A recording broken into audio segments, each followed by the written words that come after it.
Caríssimos alunos do nono ano do Centro Educacional Anchieta, começa agora mais uma aula de estudos amazônico e como tema central hoje nós temos o regime do diretório na Amazônia. Você poderá acompanhar essa aula na sua apostila, desde o último parágrafo da página 24 até a página 29. Ponto culminante do regime do diretório: a laicização da administração das povoações indígenas.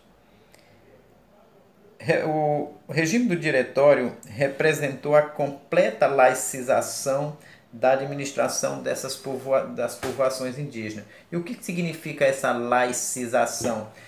Significa a substituição dos religiosos que até então governavam ou administravam os aldeamentos por colonos brancos, ou seja, os leigos.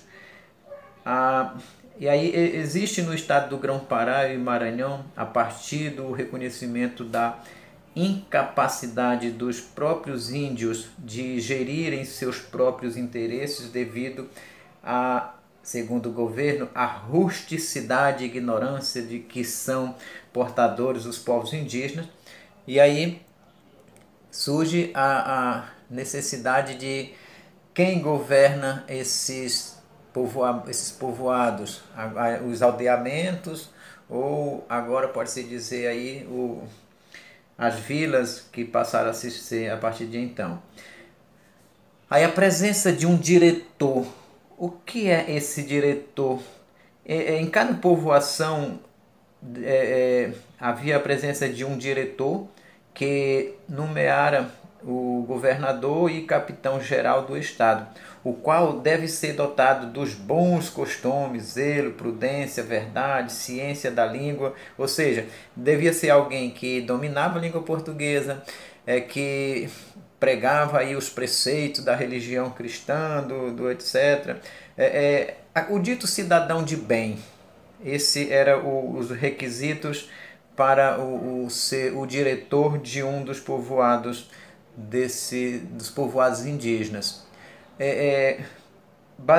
Um dos fundamentos ideológicos centrais de tal regime do diretório era o de levar os índios à civilização através de sua cristianização, pois só a absorção dos preceitos cristãos os libertaria do estado de selvageria. Por isso a questão aí de que o diretor precisava ter bons preceitos. Dentre eles seria esse preceito do cristianismo. Constitui-se-ia na principal tarefa do diretor, que deveria utilizar-se para o cumprimento da mesma do instrumento considerado como o mais eficaz. Ou seja, a língua portuguesa deveria ser disseminada. Sabemos que quando os jesuítas, os religiosos de um modo geral, e em especial os jesuítas, comandavam os aldeamentos, a língua mais difundida nos mesmos era o Nhengatu, ou a língua geral, e o português pouco se falava.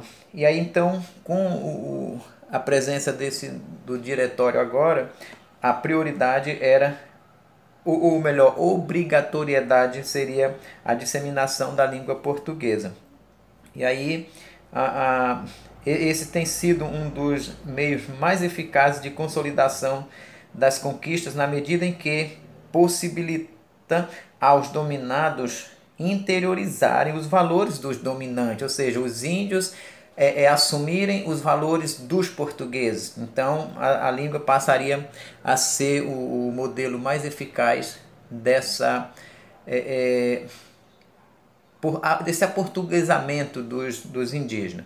A escassez de colonos brancos na Amazônia ou no Grão-Pará foi constante e preocupante para as autoridades portuguesas, que sempre tiveram que recorrer aos indígenas para o preenchimento de determinados cargos, como o cargo de juízes ordinário e de vereadores, que em outras partes do Brasil eram exercidos somente por homens brancos. Apesar de tais funções garantirem a quem exercesse alguma honrarias e privilégio, no caso dos povos indígenas, esses nunca tiveram, quer dizer, o exercício dessas funções pelos povos indígenas não significava grande mudança para o índio da sua situação, pois continuava a servir os portugueses como remadores, pilotos de canoas, sem reconhecer quaisquer direito inerente ao exercício das mesmas. Ou seja, enquanto que um branco, ao exercer o serviço de vereador, ele tinha toda honra ao mérito e também recebia gratificações por isso, o indígena que desenvolvia as mesmas funções, ele, no entanto, digamos, ele é o juiz ordinário, mas ele tem que trabalhar juntamente com os demais nas mesmas funções, inclusive seguia e remador dos colonos brancos. Então não mudava mais nada não, quer dizer, ele não recebia essas honrarias como os brancos receberiam. Transformar o índio em colono significava reconhecer a sua liberdade, mas também impor-lhe disciplinas. O Estatuto do Diretório recomendava aos diretores que, tanto em público como em particular, honrem e estimem esses índios. Quer dizer, quando você os índios estiverem em meio numa assembleia, por exemplo, ou mesmo em casa, particular mesmo lá na casa, então esses portugueses deveriam tratá-los com certas honrarias. Mas isso seria apenas mais como uma questão de, digamos assim, fingimento, só para que os índios se sentissem presente, se sentisse importante. E aí então seria uma dedicação, um dever dos brancos para com esses indígenas. Uma outra questão aqui que o diretório também tratava era em relação ao índio, como em relação entre índio e branco. Portanto, como seria possível a melhor situação? Bom, havia entre índios e colonos, havia assim, uma desigualdade racial muito grande. Ainda hoje existe essa desigualdade. Ultimamente, no último governo do Brasil, isso tem aumentado até. E aí, nessa época, portanto, como os portugueses identificavam os índios forro, índios escravos, negros forro, negro escravo, era tudo como genérico, seriam tudo denominados de preto. Então, ou seja, português e brancos, negros e índios outro grupo. E índios e negros, portanto, eram iguais entre si e desiguais em relação a portugueses. E aí Portugal, ou na pessoa do Marquês de Pombal, proíbe essa situação. Agora o índio passaria a ser não mais visto como preto, e sim como alguém superior. Então a ideia é fazer com que o índio se sinta superior ao negro, para que ele não se sinta inferior ao branco, não se veja como inferior ao branco. O índio seria visto então agora como o cidadão português, índio cidadão. O que seria esse índio cidadão? Bom, a política pombalina indigenista, ela procurava produzir no imaginário colonial a imagem desse índio cidadão, enfatizando que tal situação foi reconhecida pelo próprio rei, que foi servido nobilitar e declarar por isentos de toda e qualquer infâmia, habilitando-os para todo o emprego honorífico. No entanto, quais seriam os requisitos para o índio cidadão? Quer dizer, para que o índio fosse reconhecido como esse índio cidadão. Aí nós temos por exemplo, deveria haver sinais externos. Quer dizer, você olha para aquela pessoa e já não mais vê como índio. Então deveria haver esses sinais externos. Quais seriam esses sinais? Primeiro, os nomes e sobrenomes usados pelos portugueses. Esses também deveriam ser usados pelos indígenas.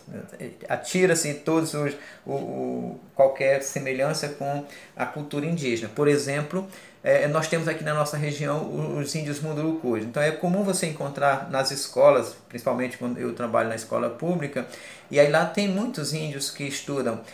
Aí eles, cujos nomes vai ser, digamos assim, Sebastião Datiê Munduruku. Então, Datiê é o clã, Munduruku é a tribo. Então, isso os identifica como uma nação indígena, esse nome. Então, o Pombal quer tirar tudo isso. A ideia é, trocaria o nome dos indígenas Mundurucus, Datiê por Alves Pereira. Então, usaria nomes portugueses e não mais nomes que lembram a sua cultura.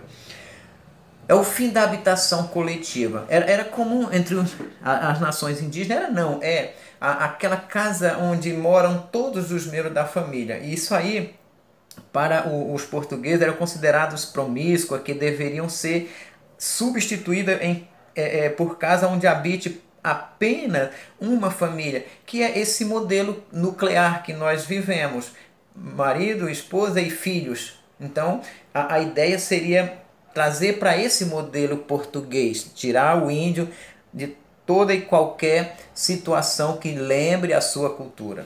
O mais grave problema enfrentado pelas autoridades portuguesas na Amazônia, qual teria sido? Bom, tem vários, porém o mais grave considerado por eles foi o desabastecimento das tropas e da cidade, já que a permanente dificuldade de mão de obra sentida pelos colonos impunham períodos de escassez regulares de alimentos, sendo a base da alimentação da população do estado do Grão-Pará e Maranhão a farinha de mandioca produzida em pequenas lavouras.